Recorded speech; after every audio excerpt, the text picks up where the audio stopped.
I often look for spots to fish that might be quiet backwaters that don't see a lot of fishing pressure. Look for abundant shellfish, seaweed, good cover and a bit of current.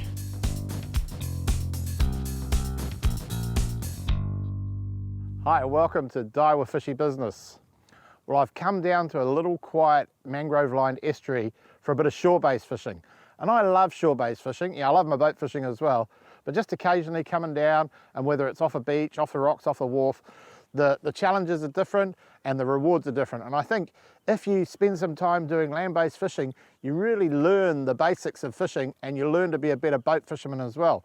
So I've come down here to try and see if I can get a decent fish fishing off the shore. First bait going in. The cast to the channel was only 20 metres and easy with a short rod. Yep.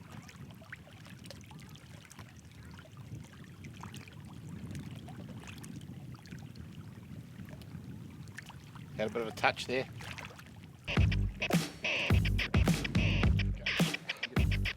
So first fish of the day. And I've got to try and keep him out of these oyster rocks. Because I'll tell you what, one touch of that and he'll be gone. Feels like a nice fish.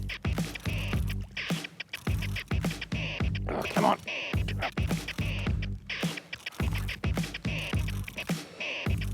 Oh, here we go. Yes. Look at this. Oh, he's still trying to get into those oyster rocks.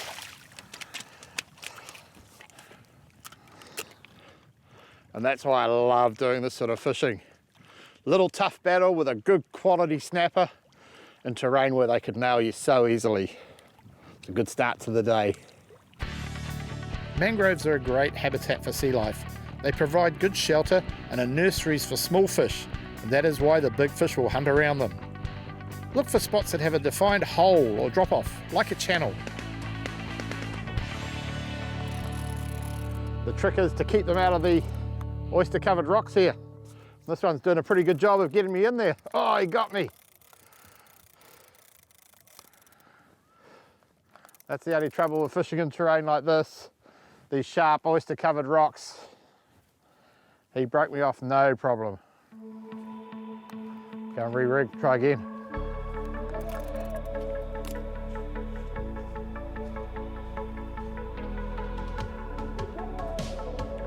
So I'm just changing my rig up a little bit. The current's picking up. It's only just slightly picking up. So I've put a little 1/4 ounce sinker on. And the way I rig my bait is I push the hook through and then push it out once more and then do a 1/2 hitch around the tail. Pretty much standard procedure. I'm not binding my baits on. Sometimes when I'm rock fishing, I bind my baits on just if there's pickers around. But today the fish are smashing it, so I don't need to. The overcast and blustery conditions were ideal for hunting in the shallows, as the fish can be spooky on bright days. I remember when I was a young fella fishing off a wharf near Kiwi and catching sprats and spotties as you do when you're a young fella, and I saw this big green and yellow fish swim by, a kingfish, and I'd heard that you catch them on live bait, so I rigged up one of my rods, and it wasn't suitable for live baiting really, but I put a live sprat on it, and lo and behold, a few minutes later this thing come and nailed it, and I got my first ever kingy. It was about 30 pounds, it was pretty good. I was only about 11 years old at the time, and it was a fantastic experience. There we go, it's a bite. There's a bite. He's running. Yep, and again, oh, this is a good one. Oh, it got off. Yep, you don't win them all. That one was a lot of weight there, but he just pulled off pretty straight away. Rebait and go again. Here we go, nice steady pull now. And in. That fish was playing with it for a good sort of 30 seconds plus. Oh, got off. The odd one's falling off, but that's all right. We're having fun. Yeah, got him. That's a solid one.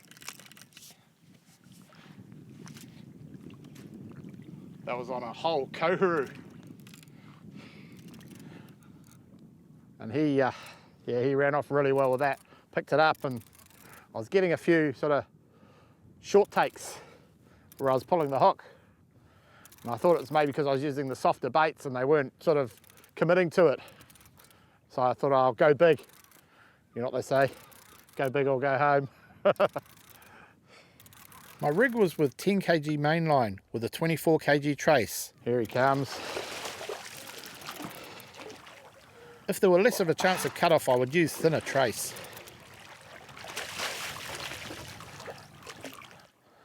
That's another quality estuary fish.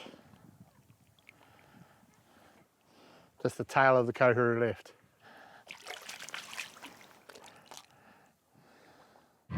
Coming up, I ambushed some more snapper in the estuary.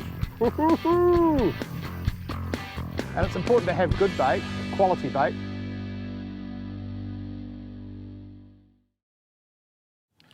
There's a few mullets splashing around, which is great. Could track some kingies later on, but that brought me to the thought about bait when you're doing this sort of fishing. And it's important to have good bait, quality bait. The bought stuff's good as well, but I also like to catch some fresh bait as well. So I've got a mixture of freshly caught piper, I've got pilchards, I've got squid, I've got mackerel, which I caught freshly. Get a few tuaturs as well, because they work on the trevally. So yeah, collect a good array of bait when you're doing this harbour type fishing. Even ferret under the rocks and get a few crabs, because I tell you what, they can turn on some good fish.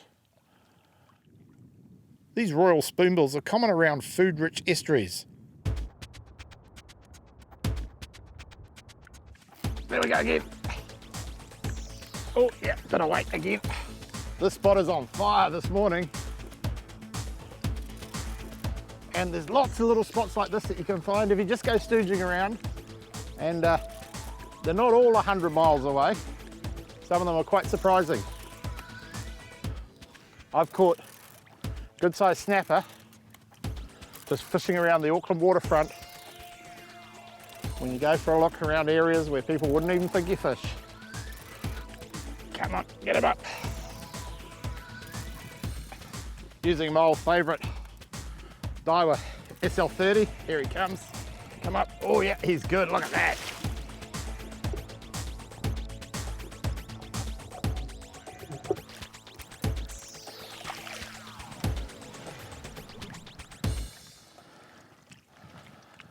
That's a quality estuary fish.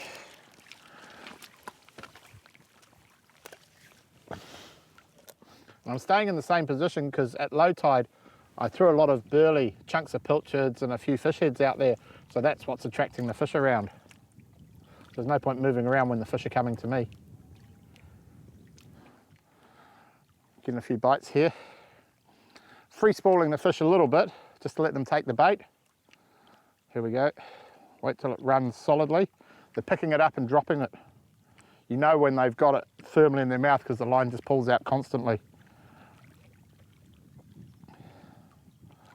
So it's just a little channel that I'm fishing that's maybe 3 meters deep. And those fish are just swimming along. Here we go. Yep, and again. Yep, this is a nice one again. These are some tough fish. And because it's so shallow, they can't swim down, so they swim out. Sometimes snapper and, you know, deep water situations can be a bit of a dour fight, but in the shallow water stuff, they're exciting. It's a real sort of tug of war to get them up. Oh, come on. Got the drag set pretty brutal because one touch on those oysters, as I've said, and it's game over. And they're lugging just down on the edge of the current. Here he comes. Oh, come on.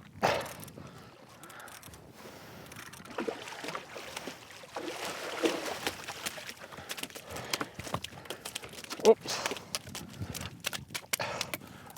One thing I did neglect to bring today was my landing net or gaff.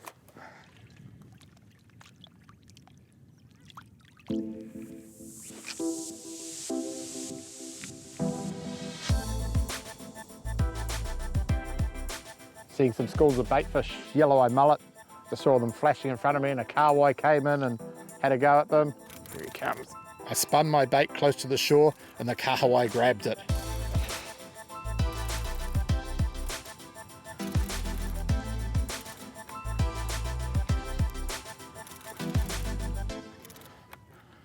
So I've caught 4 really good quality snapper. So I thought to make things a little bit more interesting, I'll fish a little lighter. So I'm fishing with my TD Soul rod and my Soul reel, which is loaded with like 8-pound braid. It's what I usually use for soft baiting. Could be a little bit challenging in this oyster covered rocks, but I fancy my chances, and I'll tell you what, if I get one, it'll be a hell of a lot of fun.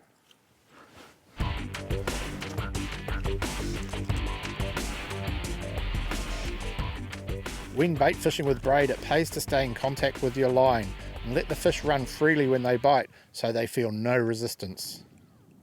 Here we go. Getting a touch, there we go. Yep. Oh.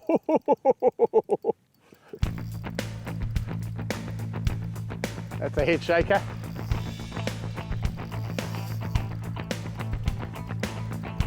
Definitely puts another dimension on it. Woo-hoo-hoo. I was keeping my rod high to keep a straight line between me and the fish to avoid cut-offs. This is great. The braid transmits the vibrations and the thumps a hell of a lot more. You feel everything the fish is doing. It's trying to go down to those oyster rocks down there. Should be able to turn him around. Here he comes.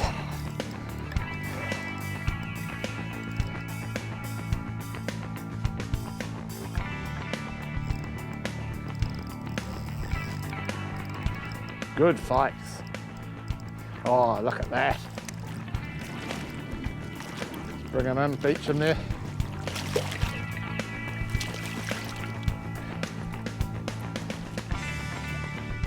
Just loving today. It's one of those days that you absolutely dream about. Magnificent fishing, no one else here, just by myself, catching a bunch of nice fish. I was really happy with my results, but I could not resist having one last cast in the hopes of catching a big fella. Well, the tide's just about at the top of the tide. I've caught a good bunch of snapper. I had a great time, bit of shore-based fishing. Hey, don't go past it. Sometimes when it's too windy to go out in the boat, you can find some awesome fishing off the land.